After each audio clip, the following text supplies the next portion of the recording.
In a world where only the hunters have the right to survive, don't be foolish enough to become the prey, because your game will be over before it begins. This is the most brutal survival competition I've ever seen. 10 survival experts are dropped into the Arctic Circle in northern Canada, just 200 kilometers from the North Pole.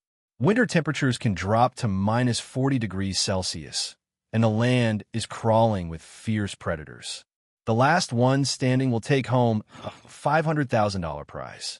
Before we dive in, don't forget to hit that subscribe button so you won't miss any of the wildest survival shows. Let's get started. His name is Timber, 35 years old.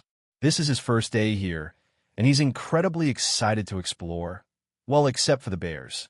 He works as a rescue worker and has a deep love for nature. In fact, his family lives completely off the grid. Unlike the other contestants, Timber chose to go hunting in the forest right on day one. He crossed the woods and reached a riverbank, where he found tracks of both a grizzly bear and a moose. Based on his experience, Timber judged that these tracks were fairly old, meaning the animals weren't nearby. Grizzly bears prefer flat, obstacle-free paths, so they tend to stay near rivers or in sparse forests. If you want to avoid running into one, it's best to stay far away from those areas. That's why Timber decided to venture deeper into the thick forest. Though it was tough to hike through, it offered safety in return. Soon after, he spotted a squirrel in a tree. With a precise arrow shot, he secured his first meal. Not only that, squirrel meat also makes great bait for fishing. He headed to the river and set up multiple fish traps. While waiting, he quickly built a temporary shelter to save time. Once the shelter was complete, he rushed back to the river to check his traps and caught a big fish. With a full meal on day one, Timber is off to a strong start. Thanks to his deep knowledge of the wilderness, he could very well be a top contender for the championship title this season.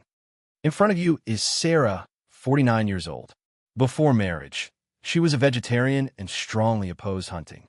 But after marrying her husband, she moved to Alaska. Her husband is passionate about the outdoors, and soon, she too fell deeply in love with that lifestyle. If she wins the $500,000 prize, the two of them won't have to hunt anymore. After finding a suitable campsite, she began setting up a simple tent. Next, she wanted to explore the nearby area to see if she could find any berries or pine mushrooms.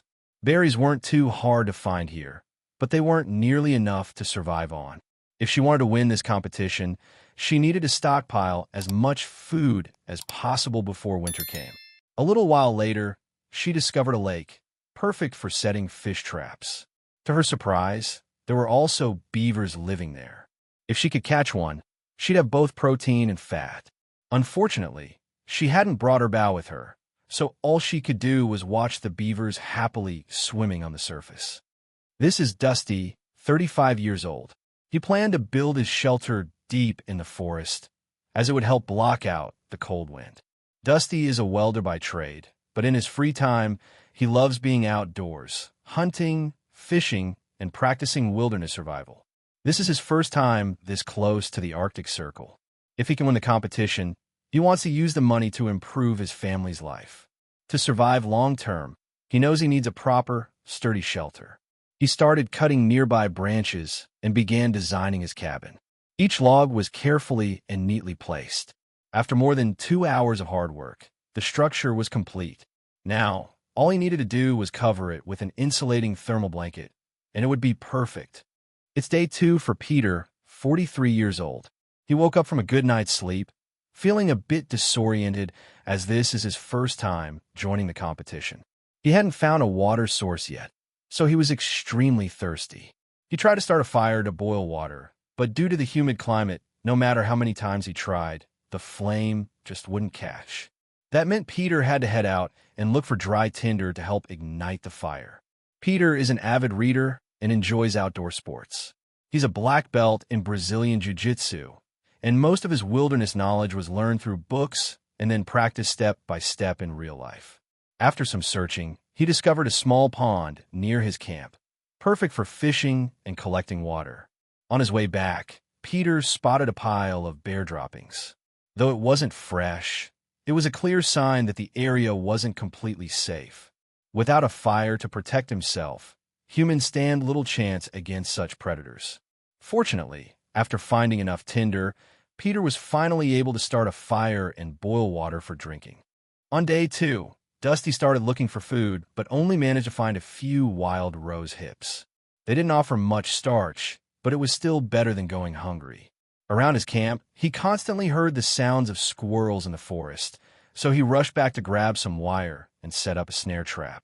Just as he headed out to gather firewood, 3 squirrels broke into his camp. Dusty quickly grabbed his bow and, with his expert archery skills, took down one of them with a precise shot. After cleaning and removing the organs, he cooked a hearty stew with the squirrel meat and some wild vegetables, finally enjoying a well-rounded and nutritious meal.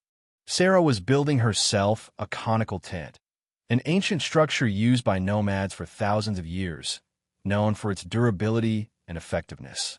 Once the shelter was complete, it was time to hunt for one of those beavers to roast over charcoal, if she could catch one. After waiting patiently by the lake, her target finally appeared. As the beaver swam toward her, Sarah released an arrow and hit it, but the animal quickly dove underwater. After a tough moment of inner conflict, she slowly stepped into the cold water to retrieve her arrow.